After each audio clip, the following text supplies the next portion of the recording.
सेंद्रिय शेती ही काळाची गरज नसून ती आरोग्याची गरज आहे। शेतकऱ्यांनी सेंद्रिय शेतीची कास धरल्यास विषमुक्त अन्नधान्याची निर्मिती करता येईल। ही बाब ध्यानात घेऊन कोल्हापूर जवळच्या सिद्धगिरी मठाने सेंद्रिय शेतीची चळवळ हाती घेतली आहे। त्यासाठी मठावर नुकतीच 2 दिवसीय सेंद्रिय शेती कार्यशाळा आंतरराष्ट्रीय शेतीतज्ञ डॉक्टर एल नारायण रेड्डी यांच्या मार्गदर्शनाखाली पार पडली। दिवसेंदिवस रासायनिक शेतीकडे शेतकऱ्यांचा कल वाढल्याने शेती करणं सर्वसामान्य शेतकऱ्यांच्या आवाक्याबाहेर गेलंय।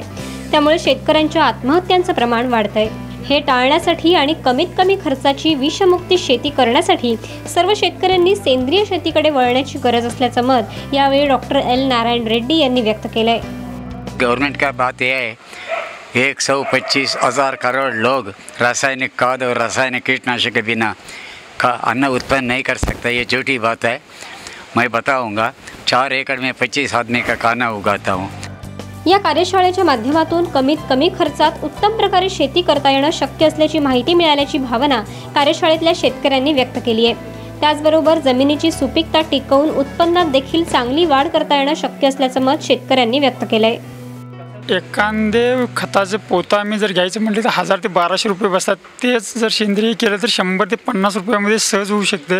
ही एक सगळ्यात महत्त्वाची गोष्ट आमच्या लक्षात आली। परत त्यापासून तयार होणाऱ्या उत्पादनापासून आपण जे काही खातो त्याला साईड इफेक्ट काही होत नाही। हा एक दुसरा फायदा आहे। सेंद्रिय शेती काही मी आता करालो 6 वर्ष झालं। हे रसायन खतापेक्षाही जास्त उत्पन्न मिळते आणि हे मी आता कार्यशाळेत जे भेटलं की नाही ह्याच्यात आता हे नवीन सुधारणा केल्यावर की नाही ह्याच्यापेक्षाही प्रगती माझी जास्त होईल आणि ह्या दृष्टिकोनातून सगळ्या शेतकऱ्यांनी केलं की सगळ्यांचा फायदा होईल आणि जमीनची सुद्धा सुपीकता वाढत जाईल। रासायनिक शेतीमुळे जीवसृष्टी धोक्यात येत असल्याने सेंद्रिय शेतीची चळवळ हाती घेण्यात आल्याचं मत यावेळी सिद्धगिरीचे मठाचे मठाधिपती काडसिद्धेश्वर स्वामी यांनी व्यक्त केलंय। मानवी शरीर आणि भारताची जमीन केवळ जमीन नाही की जमीन, जंगल, जल आणि माणसं हे सर्व ही विषमुक्त व्हावं या हेतूने सेंद्रिय शेतीची आम्ही चळवळ सुरू केलेली आहे।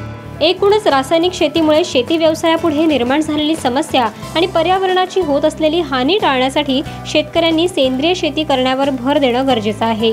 साम टीव्ही कोल्हापूर। जगभरात रासायनिक शेती केली जात असल्याने शेती खर्चिक झाली आहे।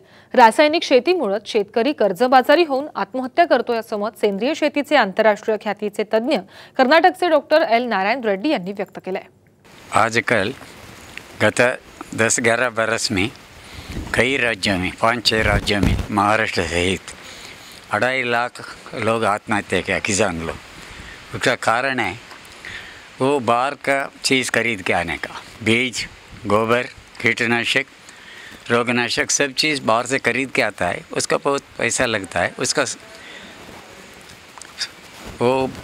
उसका खर्चा के मारे उसको फ़ायदा नहीं है, इसलिए आत्महत्या कर रहे हैं। इसीलिए सेंद्रिय खेती अपनाना बहुत इम्पॉर्टेंट है। बीज आपका बनाना, गोबर आपका बनाना, कीटनाशक आपका बनाना, रोगनाशक अपना बनाना, वो बहुत आराम से हो सकता है। अभी हम 5 महीने पहले अपना कोरिया से एक महान व्यक्ति से ट्रेनिंग लिया। 5 किलो मछली जो कच्चा मच्छी बेचने को तैयार करता है वो बेकार फेंक देता है। सर गट्स वो कट के फेंक देता है, वो मैल होता है। वो लेके 5 किलो गुड़ और 500 मछली का वेस्ट वो 10-12 दिन फर्मेंट करने से 1 एकड़ के लिए नाइट्रोजन बनता है। वो रासायनिक खाद से रूप से देना है तो कम से कम 2000-3000 रुपये लगता है। उतना पैसा कम बचा सकता है और नैसर्गिक आता है और इकोलॉजी की बहुत फ्रेंडली होता है। कोई बीमारी नहीं आता है, ज़मीन अच्छा रहता है।